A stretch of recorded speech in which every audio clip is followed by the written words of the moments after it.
രാജസ്ഥാനിലെ ജയ്പൂരിൽ ജനിച്ച ലിസി 30 വർഷമായി തനി പേരാമ്പ്രക്കാരിയാണ്. ബന്ധുക്കളുടെ കൊടിയ പീഡനം സഹിക്കവയ്യാതെ അന്ന് നാട് വിട്ടോടിയെത്തിയ പെൺകുട്ടി.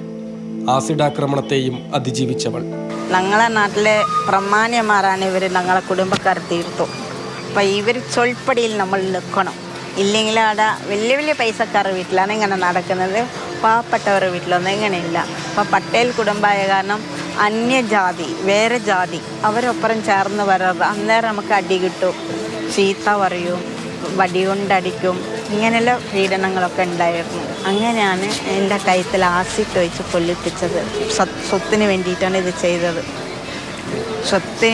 എൻ്റെ സ്വത്ത് നിറച്ചുണ്ട് അവർക്ക്. എനിക്ക് സ്കൂളുണ്ട്, ക്ഷേത്രമുണ്ട്. ഇതൊക്കെ അവരുടെ പേരിലല്ല, എൻ്റെ മമ്മീൻ്റെ പേരിലുള്ളതാണ്. അത് എൻ്റെ പേരിലാക്കി കൊടുക്കണം. ഒരു കടലാസ് കൊണ്ടുവന്ന് അതിൽ ഒപ്പിടാൻ പറഞ്ഞതായിരുന്നു. അതിൽ ഞാൻ ഒപ്പിടാനുള്ളവർ എൻ്റെ കഴുത്തിൽ ആസിഡ് ഒഴിച്ചു. ഒഴിച്ചേരെ രക്ഷപ്പെടാൻ നോക്കി. അന്നേരം എൻ്റെ അച്ഛനെ കെട്ടിയിട്ടടിക്കാൻ വന്നതാണ്. അവിടെ ഏതോ ഒരാളാണ് വന്ന് ഞങ്ങളെ വന്ന് രക്ഷപ്പെടുത്തിയത്. അങ്ങനെയാണ് ഞങ്ങൾ അവിടെ കുറേ കാലം ഏതോ ആസ്പത്രിയിലായിരുന്നു. പിന്നെ ഞങ്ങൾ നേരെ ഒരു പൈസ ഒന്നും കയ്യിലില്ല. അങ്ങനെയാണ് ഞങ്ങൾ ട്രെയിനിൽ കയറി വരുന്നത്. അപ്പോൾ ടീച്ചർ ഞങ്ങളെ പകുതി വഴിക്ക് ഇറക്കി വിട്ടതാണ് കൊയിലാണ്ടി. എന്നാൽ കൊയിലാണ്ടി നിങ്ങൾ എവിടെയെങ്കിലും പോയി ഇങ്ങനെ ജീവിച്ചെന്ന് പറഞ്ഞിട്ട് അയാൾ ഞങ്ങളെ കയ്യിൽ പൈസയും തന്ന് അയാൾ ഇറക്കി വിട്ടതാണ്. കേരളത്തിൽ വന്ന് ആദ്യം തന്നെ വന്നത് പ്ലാറ്റ്ഫോറത്തിലാണ് കിടന്നുറങ്ങിയത്. ഞാൻ ചെറിയ കുട്ടിയായിരിക്കുന്നവരെ പേരാമ്പ്ര പോലീസ് സ്റ്റേഷൻ്റെ അടുത്താണ് കിടന്നുറങ്ങിയത്. എൻ്റെ അച്ഛൻ ഇങ്ങനെ പ്ലാസ്റ്റിക് ടപ്പയും പ്ലാസ്റ്റിക് കവറെല്ലാം പെറുക്കിയിട്ടാണ് ജീവിച്ചത്. ഞാൻ ആ കൂട്ടത്തിൽ അങ്ങനെ തന്നെയാണ് ജീവിച്ച്. കുട്ടിയാടിയിൽ ഞാൻ സീപ്പറായിട്ട് ജോലി ചെയ്ത് ചെരുപ്പ് നിന്നാണ് ഉണ്ടായിരുന്നത്. എനിക്കിത് ഒരാൾ പഠിപ്പിച്ചു തന്നതാണ്. കൊയിലാണ്ടിയിലെ ഒരാളാണ് ഇത് പഠിപ്പിച്ചു തന്നത്. നാട്ടുകാർ ചേർത്ത് നിർത്തിയതോടെ ശരീരത്തിലും മനസ്സിനുമേറ്റ മുറിവ് പതിയെ ഉണങ്ങിത്തുടങ്ങി. ചെരുപ്പ് തുന്നിയാൽ 50 ഉറുപ്പ്യ എന്ന് പറഞ്ഞാൽ ചില ആൾക്കാർ ബാക്കി നീ വെച്ച് നീ കുറേ സാമൂഹ്യ പ്രവർത്തനം ചെയ്യുന്ന ആളെല്ലാം പറഞ്ഞ് തന്നിട്ടുണ്ട്. പിന്നെ ചില ഒരേട്ടൻ ഇവിടെ ഡെയിലി വരാറുണ്ട്.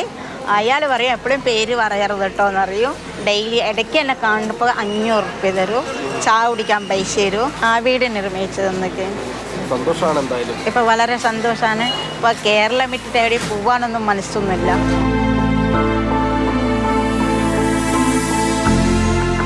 ചെരുപ്പ് കുത്തലാണ് ഉപജീവന മാർഗം. ലഭിക്കുന്ന വരുമാനത്തിൻ്റെ നല്ല പങ്ക് മറ്റുള്ളവരെ സഹായിക്കാൻ മാറ്റിവെച്ചുകൊണ്ടേയിരുന്നു. ദയ പെയിൻ ആൻഡ് പാലിയേറ്റീവ് കെയറിൻ്റെ വളണ്ടിയർ കൂടിയാണ് ലിസി. ആദ്യമൊക്കെ നല്ല പണി ഉണ്ടായിരുന്നു. ഇപ്പോൾ പണി കുറവാണ്. അതിൽ കിട്ടുന്ന വരുമാനമാണ് ഞാൻ പാവപ്പെട്ട ഇവർക്ക് കൊണ്ട്. ഇപ്പോഴും അവർക്ക് വേണ്ടിയിട്ട് മാത്രമാണ് പൈസ ചേർത്തി വെക്കുന്നത്. ക്യാൻസർ വയ്ക്കും മരുന്ന് പൾപ്പർ സ്കൂളുണ്ട് ഇവിടെ. ആടുള്ള കുട്ടികൾക്ക് എല്ലാ വർഷം കൊടയും ബാഗും യൂണിഫോമും കൊടുത്തിട്ടുണ്ട്. വിളയം വന്നപ്പോൾ ഇവിടുത്തെ നാട്ടിലുള്ള മക്കളൊക്കെ ഒത്തിരി കഷ്ടപ്പെടുന്നില്ലേ. അപ്പോൾ അവരുടെ അടുത്ത് ഇതില്ലാത്ത കാരണമല്ലേ. അപ്പം നമുക്ക് സഹായിക്കാൻ പറ്റും. ഞാൻ സഹായിച്ചിട്ടുണ്ട്. എത്ര രൂപ കൊടുത്തു? എനിക്ക് മലയാളത്തിൽ പറയാൻ കിട്ടില്ല. 10,000. കോവിഡിലും കൊടുത്തോ? ആ കോവിഡിന് 10,000 കൊടുത്തിട്ടുണ്ട്. TP രാമകൃഷ്ണട്ട് കുറേ ആൾക്കാരൊക്കെ ഉണ്ട്. പിന്നെ വാട്ടർ ബെഡ് കൊടുത്തിട്ടുണ്ട്. സാന്ത്വനം പാലിയേറ്റീവിൽ വീൽ ചെയർ കൊടുത്തിട്ടുണ്ട്. നല്ല പഠിക്കണമെന്ന് ആഗ്രഹം ഉണ്ടായിരുന്നു. പഠിച്ചിട്ട് വേറൊരാളാവണമെന്ന് ആഗ്രഹം ഉണ്ടായിരുന്നു. ഇപ്പം അതല്ല. നല്ല മനുഷ്യൻ, നല്ല പ്രകൃതിനെ സ്നേഹിക്കുന്ന ഒരാൾ, നല്ല നന്മകൾ ചെയ്യുന്ന ഒരാളായിട്ട് ജീവിക്കുക. ഇത് മതി. ചേച്ചി നമ്മൾ പോട്ടെ. ഒരുപാട് സന്തോഷം.